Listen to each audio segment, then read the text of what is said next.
Hi guys, నా పేరు Imran and your watching study at labs YouTube channel. Guys ఈ వీడియోలో మనం how to swap the values in a column in SQL server. అంటే మనకి ఈ టేబుల్లో కాలమ్స్ ఉంటాయి కదండి, ఆ కాలంలో ఉన్న వాల్యూస్ని స్వాప్ చేయాలి. సో ఎలా స్వాప్ చేస్తాం, యూజింగ్ క్వరీ యూస్ చేసి ఎలా స్వాప్ చేయాలనేది మనం ఈ వీడియోలో తెలుసుకుందాము. అండ్ ఇంటర్వ్యూలో కూడా మీరు పవర్ బై ఇంటర్వ్యూకి ఇచ్చేటట్టయితే కనుక కొన్ని బేసిక్ క్వశ్చన్స్ అడుగుతారు. లైక్ అంటే ఎలా అంటే జెండర్ స్వాప్ చేయమని అడుగుతారు. సో ఎగ్జాంపుల్ ఒక టేబుల్లో మేల్ ఫీమేల్ అనేది రాంగ్గా ప్రింట్ అయ్యేది, సో రాంగ్గా ఇన్సర్ట్ చేశారు.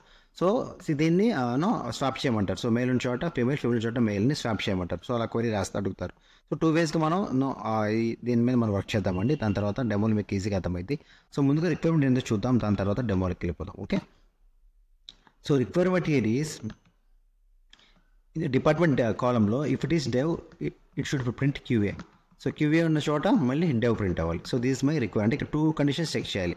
ఫస్ట్ డెవ్ కండిషన్ చెక్ చేయాలి. డెవ్ కండిషన్ ఉంటే కనుక అది క్యూఏగా ప్రింట్ అవ్వాలి, క్యూఏ ఉన్న చోట డెవ్గా ప్రింట్ అవ్వాలి. సో ఇది మన రిక్వైర్మెంట్. సో దీనికి ఎలా రాసేయాలంటే దీనికి మనకి జనరల్గా పవర్ బిల్ అయితే మనం ఈఫెల్స్ రాస్తాము. ఇక్కడ మనకి ఈఫెల్స్ అయితే ఉంటుందండి, మనకి కేస్ స్టేట్మెంట్ ఉంటుంది. కేస్ స్టేట్మెంట్తో మనం రాస్తాం అనమాట. కేస్తో రాస్తాం. కేస్ స్టేట్మెంట్ కేస్ వెన్ ఇలా కండిషన్ రాస్తాము. వెన్ కండిషన్ అయితే 2 అయితే రిజల్ట్ 1, అండ్ దాని తర్వాత వెన్ కండిషన్ దాని తర్వాత 2 అయితే కనుక రిజల్ట్ 2. సో ఏది కాకపోతే కనుక ఎల్స్ అనమాట. ఓకే, సో ఇలా మనం కండిషన్ రాసుకుంటాం. కేస్ వెన్ అని రాస్తాం. కేస్ వెన్ లాస్ట్ దీనికి ఎండ్ అని రాస్తాం. ఎండ్ అంటే ఇక్కడ ఎండ్ అయిపోద్ది అనమాట. ఓకే, ఏం లేదు, మనం మీకు క్లియర్గా చూపిస్తాను, రాస్తాను. సో జస్ట్ మీకు time to try to understand what we are doing అనమాట. ఓకే, సో ఇక్కడ ఏంటంటే ఇఫెల్స్ ఉంటుంది మనకి, దాన్ని మనం అక్కడ కేస్ 1 రాస్తామంట. ఓకే, కేస్ స్టేట్మెంట్ రాస్తాం. ఓకే, డెమో చూద్దాం. సో ఇది టేబుల్ అండి. Okay, this is the table. Okay, so మనకి ఏం లేదు, ఇక్కడ డెవ్ ఉన్న చోట క్యూఏ రావాలి, క్యూఏ ఉన్న చోట డెవ్ రావాలి, సింపుల్. ఓకే, సో నేను ఏం చేస్తానంటే ఫస్ట్ ఇలా రాసుకుంటానండి. Okay, start from EMP tax. Okay, second ఇప్పుడు access E. So select E dot star. So రెండు సేమ్ అవుట్పుట్ నాకు వస్తుంది. ఇదంతా మీకు తెలిసింది. ఓకే, 2 సార్లు వచ్చిందా.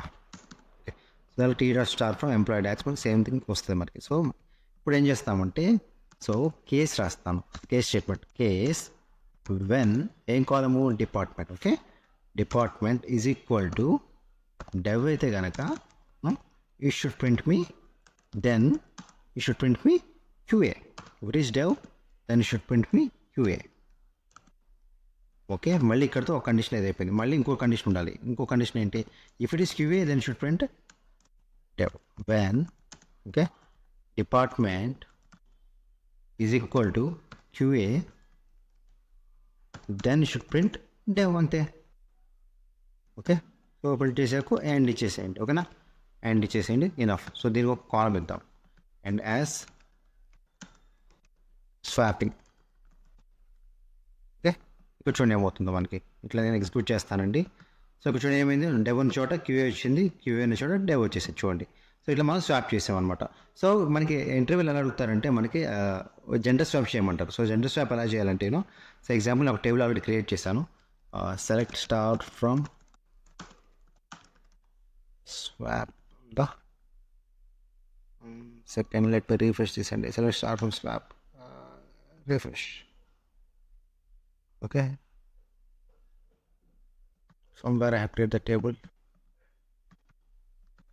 ఓకే, సరే స్టార్ట్ ఫ్రమ్ స్వాప్ అయితే ఉంది. సో ఇక్కడ మనకి ఏముంది, ఇక్కడ ఏ అనే పర్సన్కి ఎం అనేది జెండర్ అంటే మేల్ జెండర్. సో బి అనే పర్సన్ కూడా మేల్ జెండర్, సి అనే వాళ్ళకి ఫీమేల్ జెండర్. సో మనకి ఏంటంటే ఎక్కడైతే మేల్ ఉందో అక్కడ ఫీమేల్ అప్డేట్ అవ్వాలి, ఫీమేల్ ఎక్కడైతే ఉందో అది మేల్గా అప్డేట్ అవ్వాలి, అంటే జెండర్ స్వాప్ చేయాలి. సో ఇలా మనకి ఇంటర్వ్యూలు అడుగుతారు. సిమిలర్ అండి, సేమ్ సిచ్యువేషన్. ఓకేనా, సో ఇక్కడ మనం ఏం చేస్తామంటే అప్డేట్ చేసేద్దాం. అంటే మనకి ఎక్కడైతే మేల్ ఉందో అక్కడ ఫిమేల్, అండ్ ఎక్కడ ఫిమేల్ ఉందో అక్కడ మేల్ లాగా అప్డేట్ చేసుకుందాం. ఒక సింపుల్ అప్డేట్ కూడా రాద్దాం. సో సెలెక్ట్ కూడా చేయొచ్చు, ఇందాక ఇంతకుముందు దాంట్లో సెలెక్ట్ చేస్తాం, మనం ఇక్కడ అప్డేట్ చేస్తాం అనమాట. Okay, so update okay table set gender set case when gender set gender కదా, set gender is equal to case when gender is equal to male అయితే కనుక then print me female. Okay, దాని తర్వాత ఇంకో statement, దాని తర్వాత when okay gender is equal to female అయితే కనుక దెన్ ప్రింట్ మేల్. సో ఏం లేదండి, కేసులు స్టేట్మెంట్స్ రాస్తాం అంతే. ఇది ఒకటి చెప్పాలి ఇంటర్వ్యూలో మీరు. ఓకేనా, అండ్ 5 రూస్ ఎఫెక్ట్ అయింది. ఇప్పుడు చూడండి ఏమవుతుందో. సో ఇందాక మనం ఏం చేసాము, మేల్ ఉంది కదా, ఇప్పుడు చూడండి ఫీమేల్ అయిపోయింది. సో ఇక్కడ చూడండి ఇక్కడ ఫీమేల్ చోట మేల్ అయిపోయారు. సో ఇట్లా మనం స్వాప్ పిక్స్ చేసుకోవచ్చు అండి. ఓకేనా, ఇట్లా స్వాప్ చేయమని అడుగుతారు. సో ఇలా అప్డేట్స్ రాయొచ్చు, సెల్ఫ్ కూడా రాయొచ్చు. సెల్ఫ్ రాసి ఇంకొత్త కాలం అయితే యాడ్ అవుతుంది. అలా అవుతున్న టేబుల్లోనే అప్డేట్ అయిపోవాలి, ఇక కొత్త కాలం వద్దంటే ఇలా అప్డేట్ స్టేట్మెంట్ రాసుకోవటమే. సో లాజిక్ ఈ సేమ్, లాజిక్ ఎక్కడ మారదు, ఓన్లీ ఇక్కడ ఏంటంటే ఈ అప్డేట్ స్టేట్మెంట్ అయితే మారుతుంది అనమాట.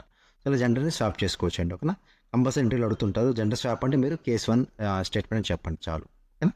Second thank you for watching the video.